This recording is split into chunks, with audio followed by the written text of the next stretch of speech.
അമ്മാവാ ഇത്തിരി ധൃതിയുണ്ട്, ക്ഷമിക്കണം പ്ലീസ്. Spine hospital. പെൺപിള്ളേര്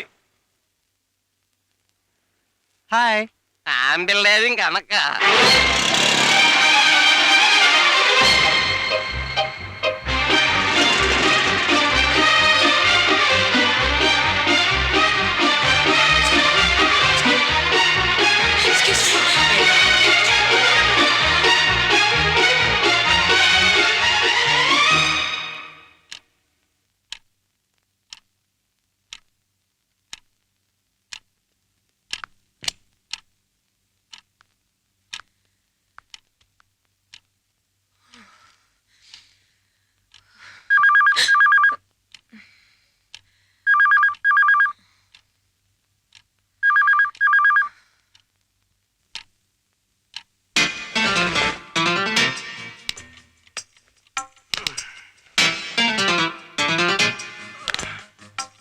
ചേട്ടാ കാപ്പി ഞാൻ കൊണ്ടുവരുന്നേ.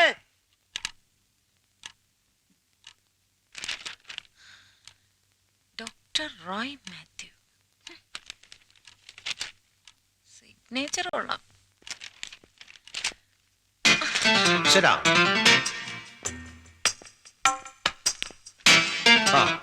ഞാൻ കൃത്യം 8:30 AM തന്നെ വന്നു. That's fine. The boss can always be late, but you have to wait.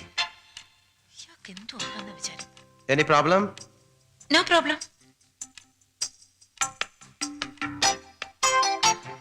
ഒരു സർജന് പങ്ക്ച്വാലിറ്റിയും പ്രിസിഷനും മാത്രം പോരാ. You have to be neat and presentable like me. എന്താ രാവിലെ സാധാരണ കുളിക്കാറൊന്നുമില്ലേ?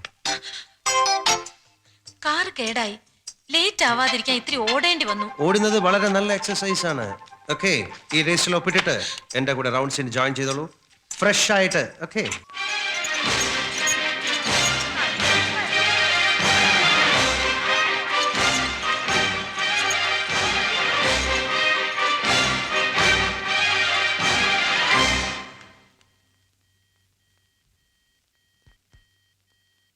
തള്ള മരിച്ചുപോയി, ഏതോ വണ്ടി ഇടിച്ചതാ.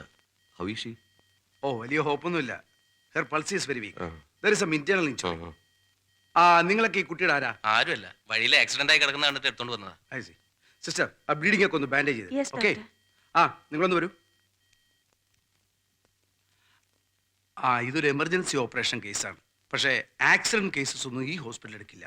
നിങ്ങൾ വേഗം ഒരു ഗവൺമെന്റ് ഹോസ്പിറ്റലിൽ കൊണ്ടുപോയിക്കോളൂ. ഡോക്ടർ, അത്രയും ദൂരം പോകുമ്പോ ഈ കുട്ടിയുടെ ജീവൻ അല്ല, ഈ കുട്ടിക്ക് എന്തെങ്കിലും സംഭവിച്ചാൽ അതിന്റെ ഉത്തരവാദിത്വം കൂടെ ഏറ്റെടുക്കാൻ നിങ്ങൾ തയ്യാറാണോ? അത് പിന്നെ എന്താ what's problem?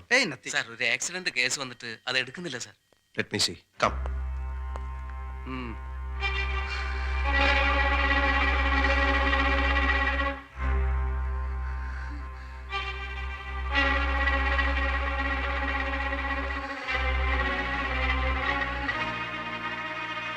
Doctor Roy, she is very critical. Critical ആണെങ്കിൽ അറ്റൻഡ് ചെയ്യുന്ന ബുദ്ധിയല്ലേ? ഡെത്ത് കേസ് കൂടിയാൽ ഹോസ്പിറ്റലിന്റെ ഗ്ലാമറിന്റെ ഭംഗം, പിന്നെ നമുക്ക് കോടതി കയറേണ്ട മെനക്കേടും. അല്ല, മെഡിക്കൽ ലീഗൽ കേസാകുമ്പോ എന്ത് മെഡിക്കൽ ലീഗൽ കേസ്? ഒരു കുഞ്ഞിന്റെ ജീവൻ മുന്നിലിട്ടുകൊണ്ടാണോ മെഡിക്കൽ ലീഗൽ കേസ്? സേഫ് കേസുകൾ മാത്രം അറ്റൻഡ് ചെയ്യുകയാണെങ്കിൽ പിന്നെ നമ്മൾ എന്തിനാ വിളിക്കുന്നത്? Come on, bring it to the operation theatre.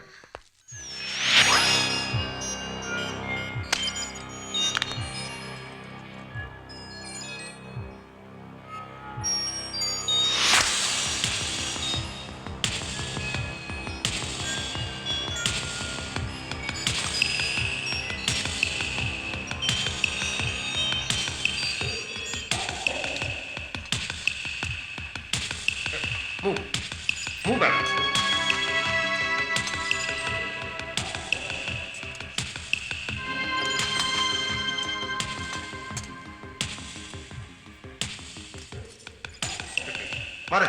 മാറിക്ക.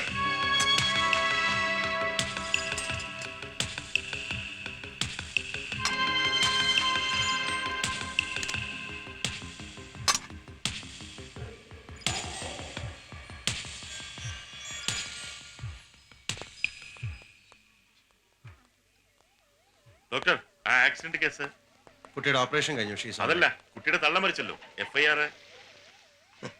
ഒരു ആക്സിഡന്റ് കേസ് റിപ്പോർട്ട് ചെയ്ത് കഴിഞ്ഞാൽ കുളിയും ജപവും കഴിഞ്ഞ് വേണമെങ്കിൽ ഒരു ഉറക്കവും കഴിഞ്ഞല്ലേ വരും ഏമാമാരെ. എവിടാന്ന് വെച്ചാൽ ഞാൻ ഒപ്പിട്ട് തന്നേക്കാം. എന്നാ സാറേ, ഞങ്ങൾ പോയിക്കോട്ടെ. എന്താ ഇത്ര ധൃതി? ഇനിയും ഒരുപാട് ചടങ്ങുകൾ ബാക്കിയുണ്ട്.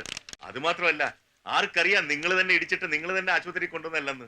ദേ, അപകടത്തിൽപ്പെടുന്നവരെ കാരുണ്യം തോന്നി ആശുപത്രിയിൽ എത്തിക്കുന്നവരെ കൂടി പ്രതിയാക്കിയ ഒരു കേസെടുപ്പ്. ഇതുകൊണ്ട് തന്നെ പെരുവഴിയിൽ രക്തത്തിൽ കുളിച്ച് കിടക്കുന്ന കണ്ടാലും ആരും തിരിഞ്ഞു നോക്കാത്ത. ഇനി ഇതിന്റെ പേരില് ഇവരെ പോലീസ് സ്റ്റേഷനിൽ കയറ്റല്ലേ? ഒരല്പം നന്മ ബാക്കി നിൽക്കുന്ന ഈ യുവതലമുറയുടെ ധാർമ്മിക ബോധം കൂടെ കെടുത്തി കളയല്ലേ സാറേ?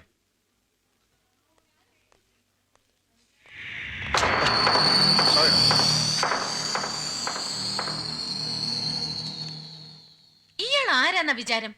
മെഡിക്കോ ലീഗൽ കേസ് അറ്റൻഡ് ചെയ്യുക, മറ്റു ഡോക്ടർമാരെ പരസ്യമായി കുറ്റപ്പെടുത്തുക, SIയെ പിടിച്ച് വിരട്ടുക, അതൊക്കെ പോട്ടെ. MDയുടെ നീസാണെന്ന് അറിഞ്ഞുകൊണ്ട് തന്നെ എന്നെ മനഃപൂർവ്വം കൊച്ചാക്കുക.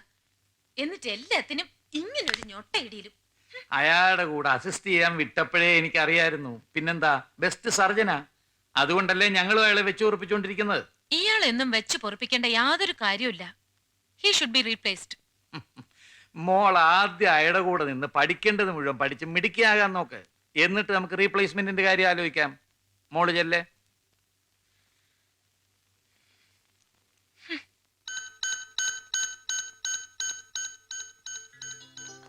Good morning doctor. കോൺഷ്യസ് ആയി, പക്ഷെ ഇപ്പൊ നല്ല ഉറക്കം. കുട്ടിയുടെ ബന്ധുക്കളാരെങ്കിലും? കുട്ടിയുടെ അമ്മയുടെ ഡെഡ് ബോഡി ഏറ്റുവാങ്ങാൻ പോലും ആരും വന്നില്ല. അന്വേഷിച്ചപ്പോ സ്വന്തക്കാരായിട്ട് ആരും ഇല്ലെന്ന് അറിഞ്ഞത്. Hello doctor. മോർണിംഗ്. ഈ കുട്ടി എന്റെ പേഴ്സണൽ പേഷ്യന്റ് ആയി കണക്കാക്കി ബിൽസ് ഒക്കെ എന്റെ അക്കൗണ്ടിൽ ഇട്ടേക്കാൻ പറഞ്ഞു. Yes doctor. ഈ ഡ്രിപ്പ് കൂടെ കഴിയുമ്പോൾ വാർഡിലേക്ക് മാറ്റിക്കോളൂ. ഞാൻ ഇടയ്ക്ക് വന്ന് നോക്കിക്കോളാം. ഓക്കെ? How are you? ആശ്വാസമുണ്ട് ഡോക്ടർ.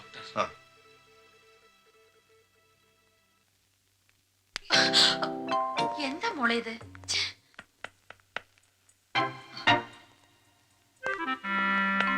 മരുന്ന് കൊടുത്തിട്ട് കുടിക്കുന്നില്ല ഡോക്ടർ. ഞാൻ കൊടുക്കാം.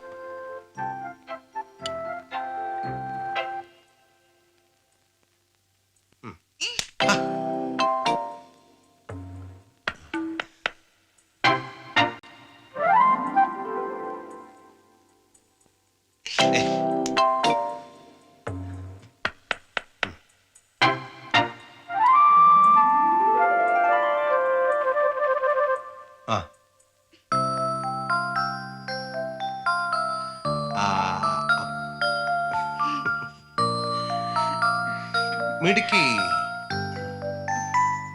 എന്താ മോളുടെ പേര്? പാർവതി. നല്ല പേരല്ലേ? ഡോക്ടർ അങ്കിള് മോളെ പാറക്കുട്ടി എന്നേ വിളിക്കും. എന്റെ അമ്മയെ എന്നെ അങ്ങനെയാ വിളിക്കുക. ഡോക്ടർ അങ്കിൾ, എനിക്ക് എന്റെ അമ്മയെ കാണണം. അമ്മ വന്നിരുന്നല്ലോ. അപ്പൊ പാറക്കുട്ടി ഉറങ്ങായിരുന്നു അല്ലേ? ഇപ്പൊ പോയതേ ഉള്ളൂ. മരുന്നൊക്കെ വാങ്ങിച്ചിട്ട് നാളെ രാവിലെ വരും. വേണ്ട, എനിക്ക് ഇപ്പൊ കാണണം. കരയല്ലേ? പാറക്കുട്ടി മിടിക്കല്ലേ? പാറക്കുട്ടിയുടെ കാര്യങ്ങൾ നോക്കാൻ ഞങ്ങളൊക്കെ ഇല്ലേ? ഡോക്ടർ അങ്കിൾ ഉണ്ട്, നേഴ്സ് ആന്റി ഉണ്ട്, ആ ഡോക്ടർ ആന്റി ഉണ്ട്. കിടന്നോളൂ. ഡോക്ടർ അങ്കിള് ഇടയ്ക്കിടയ്ക്ക് വന്ന് നോക്കിക്കോളാം. ഇനി അമ്മ വരുമ്പോ പാറുക്കുട്ടി ഉറങ്ങുകയാണെങ്കിലും വെളിച്ചെണ്ണത്തിൽ കണ്ടിട്ടേ പോവെന്ന് പറയണം. തീർച്ചയായും. ഓക്കെ. ഡോക്ടർ ആനി ഈ കുട്ടിയുടെ അടുത്ത് തന്നെ ഉണ്ടാവണം. എന്തെങ്കിലും വിശേഷം ഉണ്ടെങ്കിൽ എന്നെ അറിയിക്കണം. അതൊക്കെ നഴ്സുമാരുടെ ജോലിയല്ലേ? എന്താ കുറെ ശവങ്ങളും മരിച്ചു കയറി ടെക്സ്റ്റ് ബുക്കിൽ നിന്ന് അർത്ഥമറിയാത്ത കുറെ തിയറികൾ മരച്ചു കലക്കി പഠിച്ചാൽ ആർക്കും ഡിഗ്രി കിട്ടും. പക്ഷെ ജീവനുള്ള മനുഷ്യനെ സ്നേഹപൂർവ്വം പരിചരിച്ചെങ്കിൽ മാത്രമേ തൊട്ടും കൊട്ടിയും ശ്രമിച്ചു നോക്കാതെ രോഗം നിർണ്ണയിക്കാനുള്ള വൈദ്യസിദ്ധി ദൈവം വരമായിട്ട് നൽകൂ. ഏറ്റവും വലിയ മനുഷ്യ സ്നേഹിയാണ് ഏറ്റവും വലിയ ഡോക്ടർ. ഏറ്റവും വലിയ മരുന്ന് സ്നേഹവും. അതങ്ങനെ വർക്ക്ഷോപ്പിൽ കാർ നന്നാക്കുന്ന ലാഘവത്തോടല്ലേ ഇതൊക്കെ രോഗികളെ പരിശോധിക്കുന്നത്. നിങ്ങൾ റൗണ്ട് സെൻഡ് ചെയ്തോളൂ, ഞാൻ പിന്നെ ജോയിൻ ചെയ്തോളാം. ജോലിയാണ് പോലും. Stupid.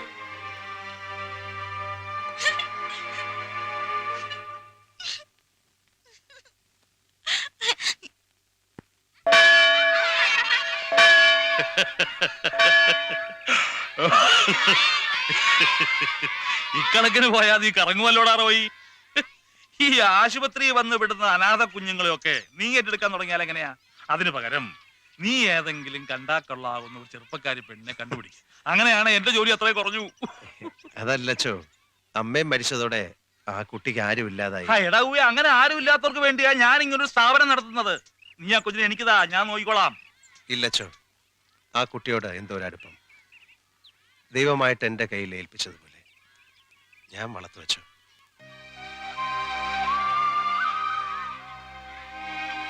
കുറെ കൊല്ലം മുമ്പ് ഒരു വെളുപ്പാങ്കാലത്ത് നടക്കാൻ ഇറങ്ങുമ്പോ റോഡ് വക്കിലെ മരച്ചോട്ടിൽ കൈകാലിട്ടടിച്ച് കരയുന്ന ഒരു പിഞ്ചു കുഞ്ഞിനെ എനിക്ക് കിട്ടി.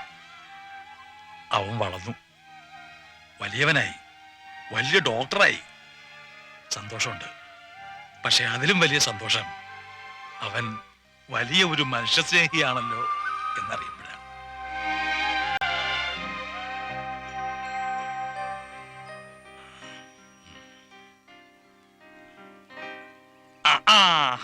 ഞാൻ നിന്നെ ഒന്ന് കാണാനിരിക്കുകയായിരുന്നു. എന്റെ വലത്തെ കാലിന് ഭയങ്കര വേദന. ആ വൈദ്യുതി കുറച്ച് കഷായമൊക്കെ തന്നു കുടിച്ചു, ഒരു കുറവുമില്ല. കാലിലേക്കുള്ള രക്ത ഓട്ടം കുറവാണെന്നാ അയാള് പറയുന്നത്. അച്ഛൻ ആദ്യം ഈ ചുരുട്ടുവലി നിർത്തണം, പിന്നെ ആഹാരവും കുറയ്ക്കണം. എടാ മാടി, ഞങ്ങൾ അച്ഛന്മാർക്ക് അനുവദിച്ചിട്ടുള്ളത് 3 പാപങ്ങളാണ്. ഒന്ന് സുഭിക്ഷമായ ചാപ്പാട്, പിന്നെ വൈരടി, പിന്നെ ഈ ചുരുട്ടുവലി. അതിന് അച്ഛൻ സാധാരണ വലിയല്ലോ, ഭയങ്കര ആഞ്ഞു വലിയല്ലേ. ഏതായാലും നാളെ ഹോസ്പിറ്റലിലോട്ടൊന്ന് വാ, നമുക്കൊരു ചെക്കപ്പ് നടത്താം. ഞാൻ ആശുപത്രിയിലേക്കില്ല, നീ കുത്തിവെക്കും. മക്കളെ ജോണി വാ, വാ, വാ, വാ. പോൾ, എല്ലാരും വാ. ഇത് കൊണ്ടുപോയി എല്ലാവർക്കും കൊടുക്കണം. എല്ലാവർക്കും കൊടുക്കണം.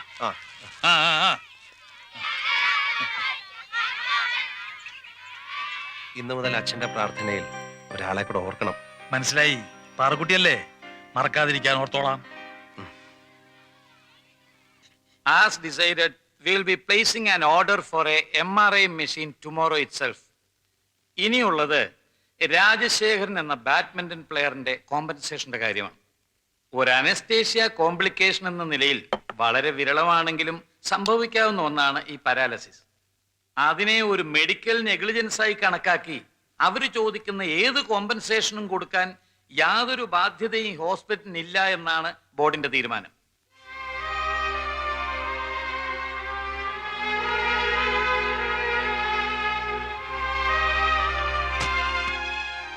അല്ല, ഇതെന്താ പെട്ടിയൊക്കെ പാക്ക് ചെയ്യുന്നത്? ഡിസ്ചാർജ് ഷീറ്റ് തന്നു. ഡിസ്ചാർജ് ഷീറ്റാ? കോമ്പൻസേഷൻ തരാത്തത് മാത്രമല്ല, ഇത്രയും നാൾ ചികിത്സിച്ചതിന്റെ ഒരു ബില്ല് കൂടെ തന്നു. 70,000 രൂപ.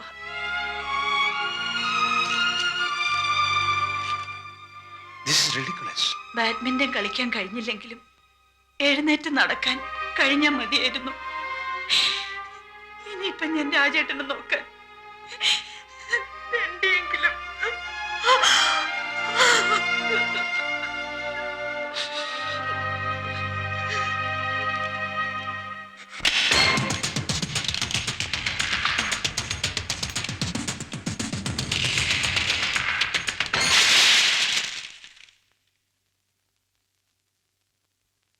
ഒരു സിമ്പിൾ പാറ്റലർ ഓപ്പറേഷൻ നടത്തിയ ഒരു പേഷ്യന്റിന് പാരാലിസിസ് സംഭവിച്ചാൽ അത് അനസ്തേഷ്യയുടെ കോംപ്ലിക്കേഷൻ അല്ല, അനസ്തെറ്റിസ്റ്റിന്റെ കുഴപ്പം തന്നെയാണ്. അതല്ലെന്ന് ഡോക്ടർ നജീബിന് എന്റെ മുഖത്ത് നോക്കി പറയാം. Doctor Roy, what is this? നാളെ നിങ്ങൾക്ക് സംഭവിച്ചുകൂടാന്നില്ലല്ലോ. നമ്മളിൽ ഒരാൾക്ക് ഒരു കയ്യബദ്ധം സംഭവിച്ചാൽ നമ്മൾ ഡോക്ടേഴ്സ് ഒരുമിച്ച് നിൽക്കണം. യെസ്, നമ്മുടെ ഹോസ്പിറ്റലിന്റെ പ്രസ്റ്റേജിന്റെ പ്രശ്നം കൂടായത്. റോയ് ഇരിക്കെ. എന്നെ അങ്ങനെ ആരും ഇരുത്തൊന്നും വേണ്ട. വർഗസ്നേഹത്തിനും പ്രസ്റ്റീജിനും ഞാൻ കൂട്ടേൽക്കണം അല്ലേ? നിങ്ങൾക്ക് വെറും ഒരു കയ്യബദ്ധം. പക്ഷെ ആ ചെറുപ്പക്കാരന് നഷ്ടപ്പെട്ടതോ? വരാനിരിക്കുന്ന കരഘോഷങ്ങളുള്ള 100 കളിക്കളങ്ങൾ. മാത്രമല്ല, അയാളെ വിശ്വസിച്ച് അയാളോടൊപ്പം ഇറങ്ങി പുറപ്പെട്ട ഒരു പാവം പെൺകുട്ടിയുടെ ജീവിതവും. ഒരു ചെറിയ മുടന്തുമായി വന്ന ഒരു ചെറുപ്പക്കാരനെ നമ്മുടെ കുറ്റം കൊണ്ട് എഴുന്നേറ്റ് നടക്കാൻ വയ്യാത്ത സ്ഥിതിയിലാക്കിയിട്ട് ഒരു ചെറിയ കോമ്പൻസേഷൻ പോലും കൊടുക്കാൻ തയ്യാറാകാതെ വീണ്ടും ചികിത്സിച്ചിട്ട് അതും കൂടെ കൂട്ടി 70,000 രൂപയുടെ ബില്ലും. കൊള്ളാം, very good, very good doctor. 5 കോടി രൂപയോളം മുതൽ മുടക്കി ഇന്ത്യയിൽ മറ്റൊരു ഹോസ്പിറ്റലും ഇല്ലാത്ത മോസ്റ്റ് മോഡേൺ മെഡിക്കൽ എക്യുപ്മെന്റ്സ് ഇവിടെ ഉള്ളത്. അത് മുതലാക്കണമെങ്കിൽ ഗുഡ് ബിസിനസ് അക്യൂമെന്റ് ഡോക്ടർ. അത് മുതലാക്കണമെങ്കിൽ നിസ്സാര രോഗങ്ങൾക്ക് പോലും ECGയും സ്കാനിങ്ങും MRIയും എന്തിന് ഇവിടെ എന്തെല്ലാം യന്ത്രങ്ങൾ വാങ്ങി കൂട്ടിയിട്ടുണ്ടോ അവയെല്ലാം കൂടെ പ്രവർത്തിപ്പിച്ചിട്ട് താങ്ങാനാവാത്ത ബില്ല് പാവപ്പെട്ട രോഗികളുടെ തലയെ കെട്ടിവെക്കണം അല്ലേ? കൊള്ളാം, ആതുര സേവനം. കൊള്ള പലിശയ്ക്ക് കടം കൊടുത്ത് കാശുണ്ടാക്കുന്ന ബ്ലേഡ് കമ്പനിക്ക് ഇതിലും എത്രയോ ഭേദമാണ് ഡോക്ടർ. മാനേജ്മെന്റിന്റെ ഭാഗമെന്ന നിലയിൽ ഇതൊക്കെ മനസ്സിലാക്കി കുറെയൊക്കെ ബിസിനസ് കൂടി നോക്കാൻ നമ്മളും ബാധ്യസ്ഥരാണ് doctor. I am sorry doctor Markose. 1ാം ക്ലാസ് മുതൽ FRCS വരെ അഡ്മിഷനും ഡിഗ്രിയും അപ്പന്റെ കാശിന്റെ ബലത്തിൽ വാങ്ങിച്ചിട്ടുള്ള തനിക്ക് ഇതൊരു ബിസിനസ്സാണ്.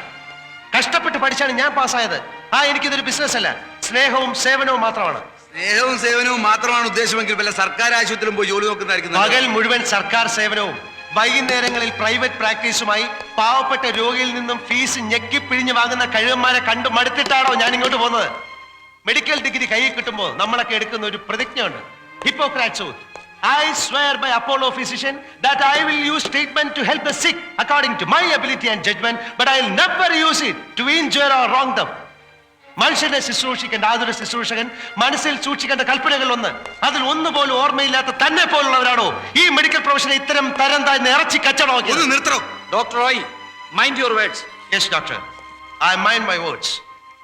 അവസാനമായിട്ട് എനിക്കൊന്നേ പറയാനുള്ളൂ. ഈ സ്ഥാപനത്തിലൂടെ കോടികൾ ലാഭമുണ്ടാക്കുന്ന നിങ്ങൾ ഈ കേസിലെങ്കിലും അല്പം കാരുണ്യം കാണിച്ചില്ലെങ്കിൽ അവർ നിങ്ങൾക്കെതിരായി കേസുമായി പോയാൽ കോടതിയിൽ അവർക്ക് വേണ്ടി വാദിക്കാൻ ഈ ഞാനും ഉണ്ടാവും. Doctor Roy Mathew, mind U.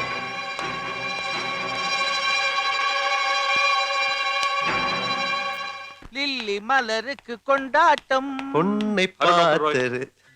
Hello, തന്നോടൊരു കാര്യം പറയാനുണ്ടായിരുന്നു. ആ ബാഡ്മിന്റൺ പ്ലെയറിന് കോമ്പൻസേഷൻ കൊടുക്കാൻ തന്നെ ഡയറക്ട് ബോർഡ് തീരുമാനിച്ചു. Very good, very good. He was an excellent player, you know. താൻ വാദിച്ചുകൊണ്ട് മാത്രമാണ് അത് നടന്നത്. പക്ഷെ ഒരു കാര്യം, ഈയിടെയായി താൻ അല്പം ഓവറാവുന്നുണ്ട്. കാര്യങ്ങൾ തുറന്നു പറയുമ്പോൾ എപ്പോഴും ഓവറായിട്ടേ തോന്നൂ. എന്റെ ഈ ഡോക്ടർ കുപ്പായത്തിനുള്ളിലെ സാധാരണക്കാരന് മനുഷ്യന്റെ കണ്ണീര് കണ്ടിട്ടും കണ്ടില്ല എന്ന് നടിക്കുന്നവരോട് പ്രതികരിക്കാതിരിക്കാനാവില്ല. താൻ പ്രതികരിച്ചോടോ, but don't be so harsh. I am sorry, I Kant help it doctor. Parukutty എന്നാ പേരല്ലേ? അല്ല, പാർവതീന്നാ. ഡോക്ടർ മാത്രമേ എന്നെ പാറുക്കുട്ടി എന്ന് വിളിക്കൂ. മോക്ക് ആന്റിയോട് പിണക്കോ? ഇഷ്ടമല്ലാതല്ലേ ഇവിടെ ഇരിക്കുന്നത്?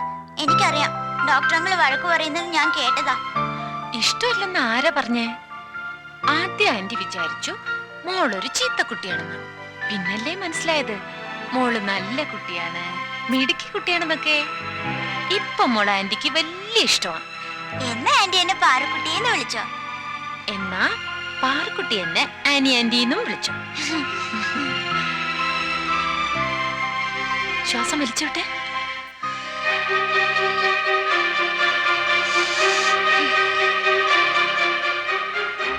പാറുക്കുട്ടി കിടന്ന ആനി ആന്റി ഇപ്പൊ വരാം. Nurse,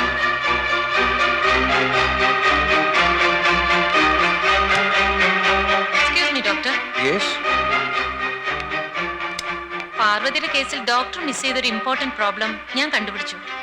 what's it? I got a rare mama. I think it's case of Phallus tetralogy. Without any test, that was my diagnosis, doctor. Medical technology ഇത്രയും അഡ്വാൻസ്ഡ് ആയ കാലത്ത് ഹൃദയസ്പന്ദനം ശ്രവിച്ചും നാഡീവ്യൂഹം തൊട്ടുനോക്കിയും രോഗം നിർണയിച്ചിരുന്ന സുശ്രുതനും ചരകനും ഒക്കെ ജീവിച്ചിരുന്ന നാടാണിത്. അവർക്കൊന്നും എക്സ്റേയും CT സ്കാനും ECG ഒന്നും വേണ്ടിയിരുന്നില്ല രോഗം കണ്ടുപിടിക്കാൻ. ഡയഗ്നോസിസ് കൺഫേം ചെയ്യാൻ ടെസ്റ്റുകൾ ചെയ്യുന്നതിൽ എന്താ തെറ്റ്? എന്നോട് കൺസൾട്ട് ചെയ്യാതെ ഇത്രയും ടെസ്റ്റുകൾ എടുക്കാൻ ആനിയോട് ആരാണ് പറഞ്ഞത്? അതാണ് തെറ്റ്. നമ്മുടെ പ്രൊഫഷന് ഒരു പാരമ്പര്യമുണ്ട്. എത്ര ഡിഗ്രികൾ വാരിക്കൂട്ടിയാലും വർഷങ്ങളുടെ പ്രാക്ടീസ് കൊണ്ട് ബുക്കുകളിൽ ഇല്ലാത്ത 1000 അറിവുകൾ നേടിയ ഡോക്ടർക്ക് ഗുരുവിന്റെ സ്ഥാനമാണ്. ആ ഗുരുത്വമാണ് എനിക്കില്ലാതെ പോയത്.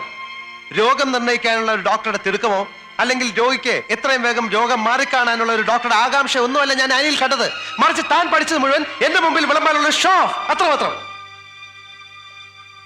അല്ല ഡോക്ടർ, ആ കുട്ടിയുടെ നില ഐ നോ.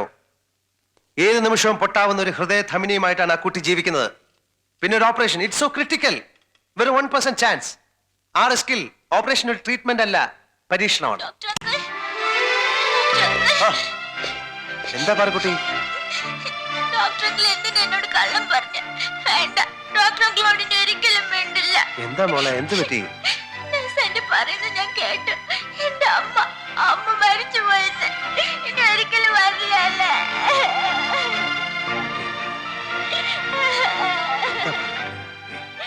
എന്തിനാ പാറുക്കുട്ടിയുടെ കള്ളം പറഞ്ഞു? മോള് കരയല്ലേ? പാറക്കുട്ടി കരയെന്ന് വെച്ചല്ലേ അങ്കിള് പറയാതിരുന്നത്? പാറക്കുട്ടി കരയുന്നത് അങ്കിളിന് ഇഷ്ടമല്ല. ഇനി പാറുക്കുട്ടിക്ക് ആരുമില്ല അങ്കിൾ. പാറക്കുട്ടിക്ക് ആരുമില്ല എന്ന് ആരാ പറഞ്ഞത്? ഈ അങ്കിളില്ലേ? ഈ അങ്കിളിനും ആരുമില്ല. പാറക്കുട്ടിക്ക് അങ്കിളും അങ്കിളിന് പാറക്കുട്ടി. നമുക്ക് ഒരു കാര്യം ചെയ്യാം, വാ. നമുക്ക് കാറിലൊക്കെ ഒന്ന് കറങ്ങി ഐസ്ക്രീം ഒക്കെ കഴിച്ച് പുതിയ ഡ്രസ്സസ് ഒക്കെ എടുത്ത് കുറേ സ്ഥലങ്ങളിലൊക്കെ പോയി